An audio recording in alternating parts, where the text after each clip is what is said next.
Selamat siang, salam sejahtera. Bertemu lagi dengan saya, Dr. Surilena. Saya psikiater anak dan remaja dari Rumah Sakit Atmajaya.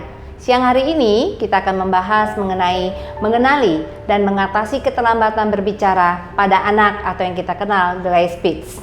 Oke, kita harus tahu dulu bagaimanakah perkembangan dari anak. Nah, untuk memantau perkembangan anak itu bukan hanya dari perkembangan fisik, yaitu khususnya tinggi badan dan berat badan seorang anak. Tapi kita sebagai orang tua harus bisa mengetahui pencapaian dalam perkembangan anak.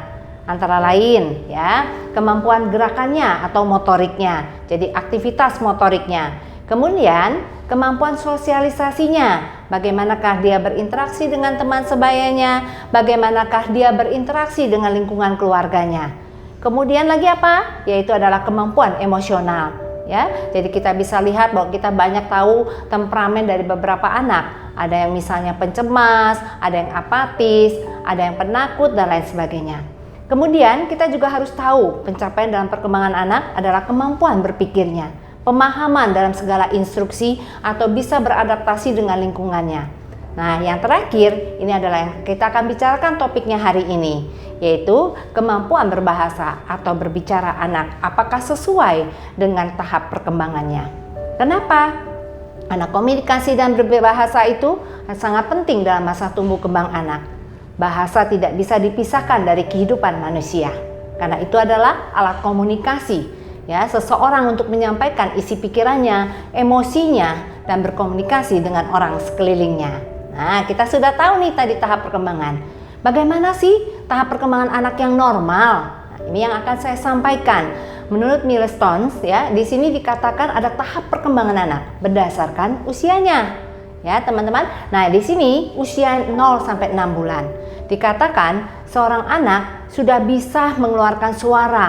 Ya, walaupun suaranya itu masih kuing, artinya a mungkin teman-teman di sana ya yang mendengarkan acara ini bisa tahu nih ya bahwa anak usia 6 bulan kalau diajak berinteraksi sudah mulai bisa mencari suara kemana, ya mulai bisa melirik ke kanan kiri, bisa berekspresi dengan tertawa.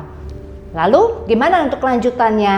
Nah, usia 9 bulan anak sudah mulai meningkat lagi perkembangan bahasanya, yaitu sudah mulai babbling. Gimana? Tadi kan gitu ya, masih belum jelas. Nah, sekarang udah lebih jelas. Ba gitu ya. Mama. Walaupun panjang, belum memiliki arti, tapi sudah mulai bisa mengungkapkan kata-kata. Ya. Nah, di sini responnya bukan hanya melirik nih usia 9 bulan. Aktivitas motorik pun ikut mengikuti perkembangan berbahasanya. Bagaimana? Dia kalau diberikan respon dadah, dia mulai bisa dadah, ya. Terus kemudian bisa tertawa, bisa tersenyum. Nah, itu usia 9 bulan. Perkembangan lanjut. Nah, ini tahapnya 12 bulan atau 1 tahun, ya. Seorang anak sudah bisa mengikuti satu perintah. Misalnya, ayo sini sama mama, dia bisa berlari ke ibunya. Ya, tidak boleh, dia bisa menuruti perintah itu. Jadi bisa mulai mengikuti perintah, satu perintah. Bagaimana dengan komunikasi dan berbahasanya? Nah, sudah mulai bisa menirukan suara orang. Ya, tapi bukan membeo. Jadi kalau misalnya dia mengucapkan sesuatu, udah makan gitu ya. Udah makan gitu ya. Kemudian intonasi suaranya pun sudah mulai ada, tidak datar pada usia ini. Ya, dia sudah mulai bisa mengucapkan satu suku kata. Misalnya susu, walaupun ada beberapa anak yang artikulasinya masih belum jelas. Misalnya apa? Cucu gitu ya, padahal itu susu ya. Bobo ya. Jadi di sini anak-anak usia 12 bulan. Nah, usia 1,5 tahun atau 15 bulan sudah mengucapkan 3 kata. Kemudian 18 bulan sudah mengucapkan 6 kata. Jadi makin bertambah dengan urutan usianya ya. Kemudian usia 2 tahun sudah bisa merangkai kata, ya misalnya ma minta susu, ya aku mau makan atau mau makan, sudah mulai nih berkembang, ya. Jadi ada verbalisasi pada usia 2 tahun. Nah, usia 3 tahun di sini sudah lebih kita mengerti percakapannya, ya. Misalnya ma aku gatal, ma aku mau mandi. Jadi kita bisa melihat atau mendengar, ya, suara-suara itu, komunikasinya itu menjadi suatu arti. Bahkan dia sudah bisa mengenal gambar dan warna, ya. Jadi inilah konsep-konsep pada usia 3 tahun. Bagaimana usia 4 tahun? Nah, usia 4 tahun itu sudah bisa merangkai kata dengan baik. Apabila dalam tahapan perkembangan anak ini belum tercapai, nah dipikirkanlah bahwa apakah ini ada masalah dalam gangguan berkomunikasi. Yang kita akan bicarakan hari ini adalah keterlambatan berbicara. Apa sih itu? Ya.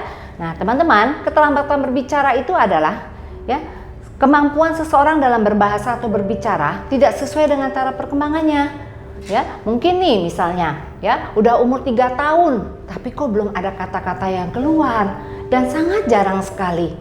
Kenapa anak saya? Ya, apa yang terjadi? Apakah anak saya yang paling umum? Apakah anak saya autis? Itu yang selalu pertanyaannya, ya.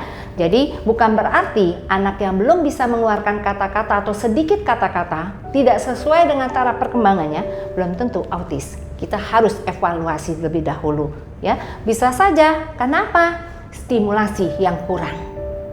Artinya apa? Kita kurang mengajak anak itu bermain, kurang mengajak anak itu berkontak mata dengan baik, ya, berelasi dengan baik, atau stimulasinya terlalu berlebih.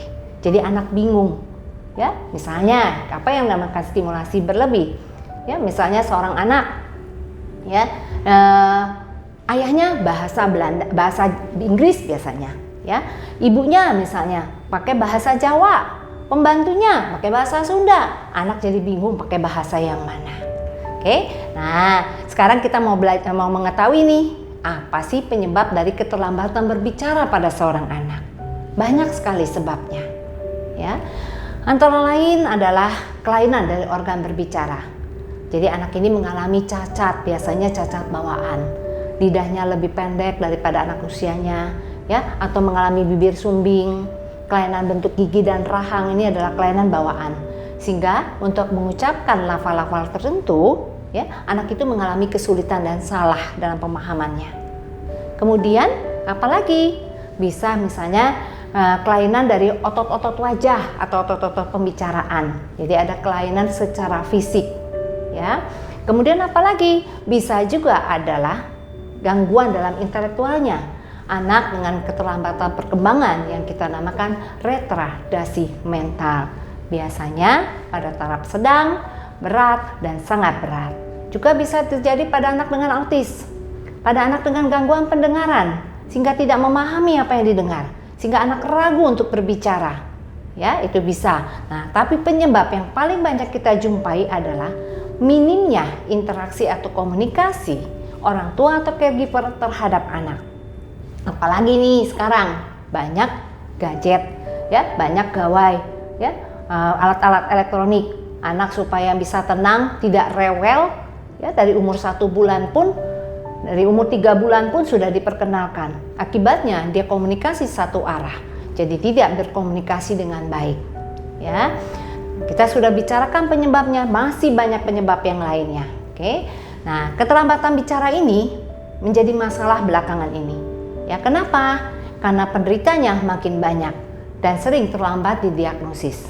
Ya, kadang-kadang orang tua mengatakan, gak apa-apa, ayahnya dulu juga seperti itu, ibunya juga seperti itu, kakaknya seperti itu. Atau dikatakan, oh memang anak jalan duluan, bicara belakangan. Nah, tahu-tahu sudah usia 4 tahun, anak belum bisa mengucapkan satu kata. Ya, nah, keterlambatan bicara ini, tadi saya bilang penderitanya makin meningkat. Dikatakan 5-30%. Artinya, dalam 100 anak ada 3-4 mengalami keterlambatan bicara dari populasi normal. Jadi cukup banyak. Ya, perlu diwaspadai, ya, karena usia 2-5 tahun tidak sesuai dengan taraf perkembangan usianya. Ya, harus diwaspadai, artinya adanya apakah ada gangguan atau keterlambatan berbicara. Walaupun kita tahu kecepatan anak dalam berbicara atau berkomunikasi berbeda-beda, ya, karena banyak faktor lingkungan yang mempengaruhinya. Tapi tetap kita harus waspadai, kita awasi perkembangannya, evaluasi perkembangan anak. Sekarang apa sih kalau kita pengen tahu nih tanda-tanda keterlambatan berbicara pada seorang anak? Ya, ini yang perlu diketahui oleh teman-teman sekalian. Ya, pertama, kalau seorang anak dalam usia 15 bulan atau 1,5 tahun lebih belum bisa berceloteh, cuman kuing, ya, atau babbling, babu, padahal itu pada usia 6 bulan. Ya, atau belum bisa bicara dengan baik. Tadi kan kalau 2 tahun bisa beberapa kata, ini belum sama sekali. Ya, ini juga harus kita waspadai apakah ada keterlambatan berbicara. Kemudian tidak bisa berbicara dalam kalimat pendek dalam usia 3 tahun, padahal tadi bisa 3 atau 4 kata. Ya, kesulitan dalam memahami arahan orang lain atau instruksi, pengucapan atau artikulasi yang buruk, jadi bicaranya agak pelo, ngomongnya nggak jelas, terlalu cepat atau terlalu pelan, ya, kesulitan dalam bentuk kalimat. Kemudian adalah mengucapkan banyak kata, tapi bukan dalam satu kalimat yang mengandung arti. Nah, inilah yang kita perlu waspadai adanya tanda-tanda keterlambatan bicara. Bagi orang tua, bagaimana sih cara mencegah keterlambatan bicara pada anak? Sekali lagi, ya, berikanlah rasa kasih sayang pada seorang anak. Evaluasilah tumbuh kembang dari seorang anak.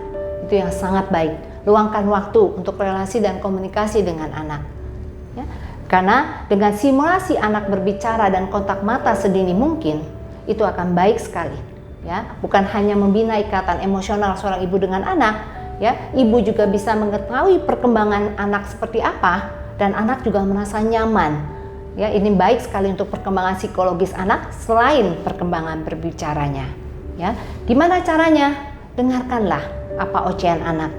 Jawab pertanyaan anak. Ingat, jangan membuat janji, jangan berbohong, ya, karena anak akan tidak respect terhadap orang tua. Ya, ajak bermain, ya, sambil kita juga bisa mengasah atau mengevaluasi, ya, perkembangan anak, bukan hanya dari berbicaranya saja, tapi juga motoriknya, ya. Misalnya dengan lompat tali, bermain, mengelitiki anak, kita bisa lihat respon emosionalnya. Membacakan buku bergambar, ini sangat penting sekali. Kenapa? Karena sejak dini anak diperkenalkan untuk membaca buku, ya, dengan gambar-gambar, mengenal konsep, mengenal huruf. Ya, hindarilah pemakaian gadget sejak dini. Dikatakan kalau bisa sebelum usia 3 tahun anak tidak diperkenalkan dengan gadget. Karena salah satu yang menyebabkan keterlambatan bicara adalah gadget. Bagaimana trik sederhana nih untuk stimulasi anak berbicara buat orang tua atau caregiver? Luangkanlah waktu. Walaupun sehari itu hanya setengah jam, tidak lihat kuantitasnya, tapi kualitasnya. Ya, doronglah anak berbicara dan melakukan aktivitas sederhana bersama. Membaca buku bersama, bernyanyi bersama, bermain bersama. Karena itu semua akan merangsang juga perkembangan anak dari segi motorik, dari segi sensorik, dari segi berbahasa, juga dalam proses berpikir anak. Ya, jadi lakukanlah itu. Itu dibutuhkan oleh anak. Sehingga bukan hanya tadi perkembangan berbicara, menstimulasi berbicara anak, ya, anak juga mempunyai rasa kepercayaan diri terhadap lingkungannya. Ya, kemudian adalah doronglah anak untuk meminta sesuatu. Jadi katakan kalau ingin sesuatu, ingin membicarakan sesuatu, katakan. Ya, kita sebagai orang tua tidak akan marah. Ya. Nah, kalau kita temukan adanya keterlambatan bicara, segeralah untuk dilakukan evaluasi sedini mungkin, ya, sehingga mendapatkan penanganan sedini mungkin. Karena nanti kalau memang mendapatkan keterlambatan bicara, akan dilakukanlah oleh terapis, yaitu terapi bicara. Ya, itu bisa dilakukan seminggu 2 kali atau seminggu sekali, ya, setengah jam. Nah, kemudian kita tahu nih kalau ada gangguan keterlambatan berbicara, biasanya juga diikuti dengan keterlambatan motorik dan sensoriknya. Maka biasanya diikutsertakan dengan terapi namanya sensorik integrasi. Nah, dengan keterlambatan bicara, anak menjadi minder, anak menjadi bingung, emosinya menjadi tantrum, biasanya diikuti serta dengan terapi perilaku dan emosi, yaitu terapi okupasi. Nah, ya, segeralah deteksi, evaluasilah perkembangan anak Anda, ya, sehingga bisa tumbuh menjadi anak yang sehat, ya, sehingga dapat diintervensi sedini mungkin. Kenapa? Karena dalam keterlambatan atau gangguan perkembangan anak, dalam pengobatannya kita mengejar fase perkembangan yang tertinggal. Tadi kan 3 tahun 4 kata. Ya, ini belum 1 kata pun. Artinya kita harus mengejar fase ketinggalan dari perkembangan itu dan mencegah dampak buruknya. Ya, karena anak dengan gangguan kesulitan bicara atau keterlambatan berbicara ini bisa membuat perkembangan emosinya juga kurang baik. Segeralah ke dokter, periksakanlah anak Anda, kemudian nanti akan mendapatkan penanganan yang sesuai. Silakan bisa datang ke psikiater atau psikiater anak dan remaja untuk mendapatkan pertolongan. Terima kasih, itulah yang bisa saya sampaikan. Salam sejahtera, saya Dr. Surilena, psikiater anak dan remaja, Rumah Sakit Atmajaya.